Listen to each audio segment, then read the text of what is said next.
basically where that came from. So one of the things I wanted to talk to you about, because I guess like there's still like, I guess like not a stigma, because I guess that's, I don't know, that's not the appropriate word, I guess, maybe, but basically plug and play arcade sticks versus universal arcade sticks. Now it's all a preference. Let me just say that right away. It's just a preference. Like what you prefer is, you know, that's it. It doesn't matter. You shouldn't let nobody try to persuade you to be like, oh no, this isn't as good as this, or that isn't as good as that, or oh, you like that one, like it's not that good. Like, no. If you like it, you like it. I just want to state that. That's like the bottom line for anything, not just arcade sticks.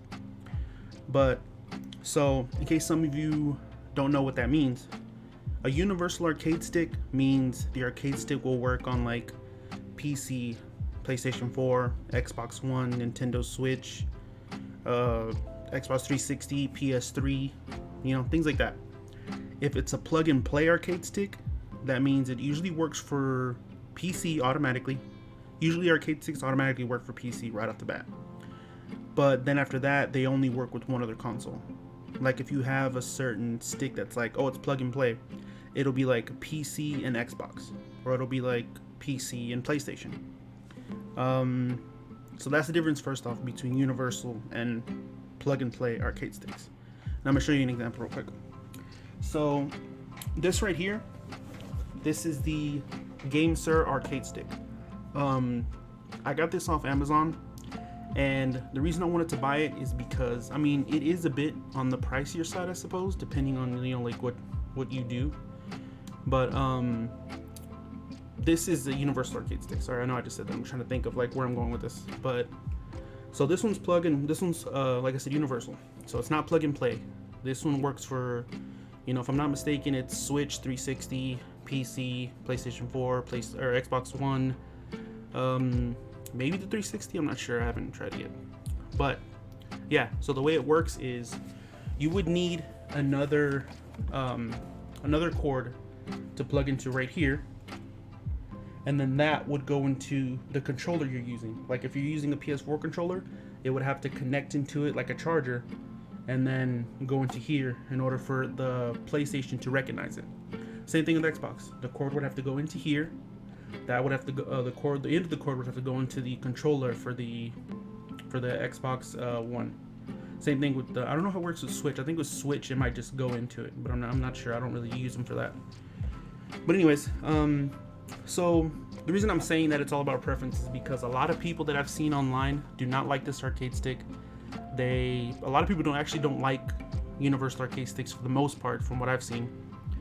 And what I mean by that is that, like, I've gone to YouTube, obviously, looked up I always look up a video of the product before I buy it. 100%. I never buy something out of the blue and be like, well, I hope for the best. Like, that's just, no, that's ridiculous.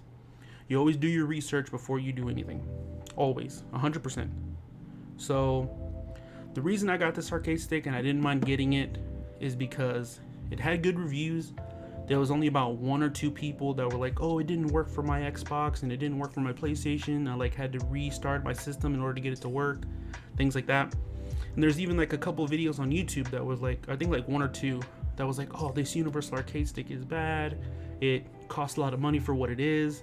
And don't get me wrong, if it's a universal arcade stick, like, you know what I mean, like it, you know, it shouldn't be worth a lot of money, or it shouldn't cost a lot of money, in my opinion. But the reason I didn't mind buying this one was because it was universal. This is actually one of my first few arcade stick that's on the bigger side. Like if you look at my hand, like, you know what I mean, it's a relatively good size, I guess.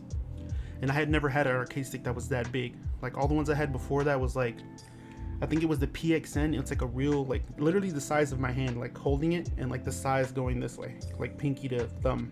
So it wasn't that big. But this one's on the relatively, you know, like okay size wise. Like it'll get the job done. So I needed one and I got this one. Now mind you, when I use arcade sticks that are universal, my preferred platform is PC. Like I can play on PlayStation, I can play on Xbox, but PC is my preferred platform. I'm always on a PC typically. The only time I'm not is, say, like if I have to like play a certain game that I already have that I like want to play, and instead of using it on the PC, I would just use it on the console because I already have it. But anyways, so The reason I'm saying that is because this specifically isn't a GameSir. I think it's a C2 GameSir if I'm not mistaken. Yeah. This isn't a review of this. I'm just explaining it to you. You should always look up like I said, the details of the product you're looking up. You want to check the size, how much it weighs, the length going this way, length going this way, like everything. Check out videos, look up reviews, everything you can do before you buy a product. One thing I like about this one too is that if you look, it's at an angle. Like when you're playing like this, it actually goes up. So it's like your palms are facing right instead of it being down or flat. They go at an angle upwards. And it's a really good stick. Like I'm not gonna lie, I do enjoy using it. You know what I mean? Like the buttons are nice. Like they're not as loud as they could be. I've heard louder buttons on arcade sticks. You know, the lever, good. You know what I mean? And this is how it comes. I got mine with the warranty, so I can't mod it, but I like how it came, so I'm not really too concerned with that. But let's move on to the next one. So this one here, this is a Kanba drone, or excuse me, no, Kanba Obsidian. Sorry, not the drone. Anyways, this one is a plug and play arcade stick. That means you plug it in, you don't need a controller or nothing. As soon as you plug it in, it's good to go. And this one goes for PC and PlayStation 4. So, like I said, it's not universal. You plug it in and that's it. And now, the reason why I say you always look up details on like the product before you buy it is because you have to. So, say if I was someone who was like, oh, okay, so I really like the size. You know, I really like, people were like, if I watch a video, I'm like, okay, the buttons don't sound that loud. You know, I like how the stick looks. Like, I like the fact that, you know, there's a metallic ball on top. Like, that's cool. Like, it's really cool. You know, not only that, it also lights up right here. You can have the different LED settings on here, things like that. You can also, okay, so right here, I know you can't see it, but on this pad right here, you can lock the menu button up here, or lock the buttons up here. The reason why is because you don't want to be mid-game and hit like the home screen or something, which is good. You should definitely look for that when it comes to arcade sticks. But another thing is like if you're using it, if you're at home and you're playing, typically I'm like, you know what, play however you want. You can play on the desk, you know what I mean, like on a table whenever you're playing, or you put it on your lap. Now if you're someone who's like, okay, well I love everything about it, but you notice the back part, this non-slip thing right here is only right here and here. It's not in the very dead center. So if you put it on your lap, it might not be, you know, as much friction as you want. That's what I'm saying. You always look up that kind of stuff. Always, always, always. I can't stress that enough. Look up reviews and watch videos on YouTube before you buy an arcade stick. Like I said, even then, with the reviews, like, take those into consideration, but take it with a grain of salt. Like, I trust the video more than I would an actual, just the review. But yeah, like I said, this is a plug and play stick. It goes into the PlayStation. The compartment right here is where you, sorry if it's a little loud, is where you take out the wire and you plug it in and you start playing. Yeah, the thing is a little loud, sorry. But yeah, so you wouldn't even know this compartment is loud unless I would have showed it on this video or you saw it in something else. Now, there are other details between this and the GameSir. I didn't go over every single thing because that isn't what this review is about. Or like, it isn't even a review, it's just explaining to you the difference. I could do a review of certain arcade sticks that I have, and if you guys want to see that, which I'll more than likely make them regardless. But yeah, that's my only thing. Like I said, if they're now, okay, so sorry if I'm like going all over the place, I'm just thinking in my head. But if you are playing only on console, you can either get a plug and play specifically for that console, or you can get a universal arcade stick that'll go on, you know, if it's multiple platforms like universal, get it for whatever you need to get it for. But in my opinion, if you're playing on PC, then you can't go wrong no matter what arcade stick you get, unless it's like uncomfortable for your hands or the positioning feels weird. Like me, I have really big hands, so I have to get a certain size arcade stick or else I'm gonna be like feeling real weird when I'm moving, like it'll look weird. So that's my only take on it. But to me, you can't go wrong with an arcade stick if you're on a PC, because if it might as well be plug and play. If you're plugging it into a PC and that's it, you're good to go. But in my opinion, there is no such thing as a better arcade stick or that'll make you a better player. It's all a preference. You know what I mean? Like that's all it is. This isn't gonna be a long video. Like, I'm pretty sure I'm done now. But that's all I wanted to say. to me, like I said, the only thing that makes something not that good, and even then it's not even not that good, it's just the price.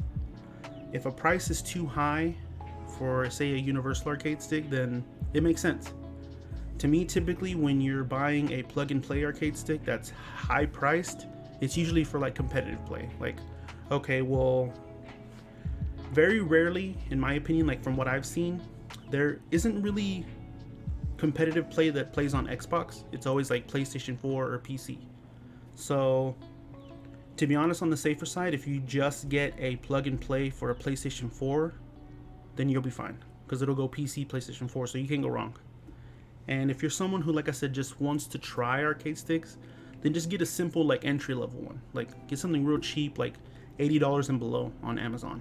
Usually it'll come with a warranty. If it doesn't, I mean, if it does come with a warranty, that's good. You'll get it for 2 to 3 years, you know, with protection. If it breaks, it'll get replaced or fixed. I'm not sure how that works because I've never had to, you know, use my warranty.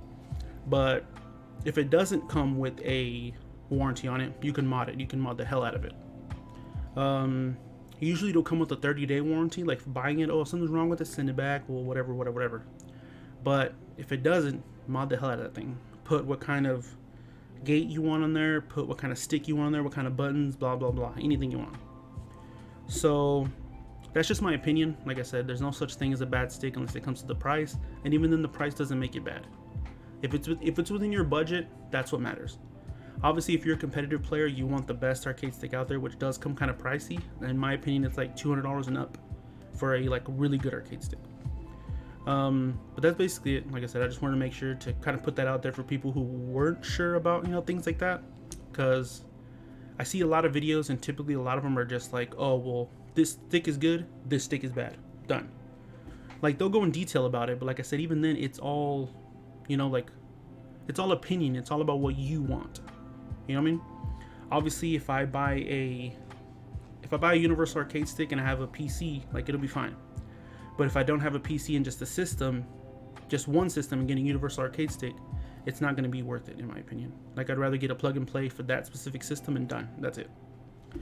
So yeah, like I said, just to end this video off, just always do your research. Make sure you watch videos and reviews of the product.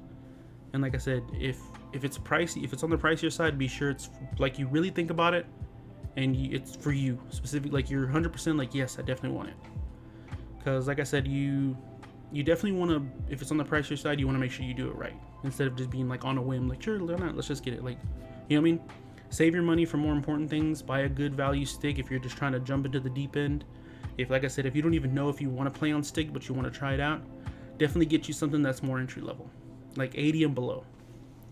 But yeah, that's it. I just wanted to explain that. Yeah, that's basically it.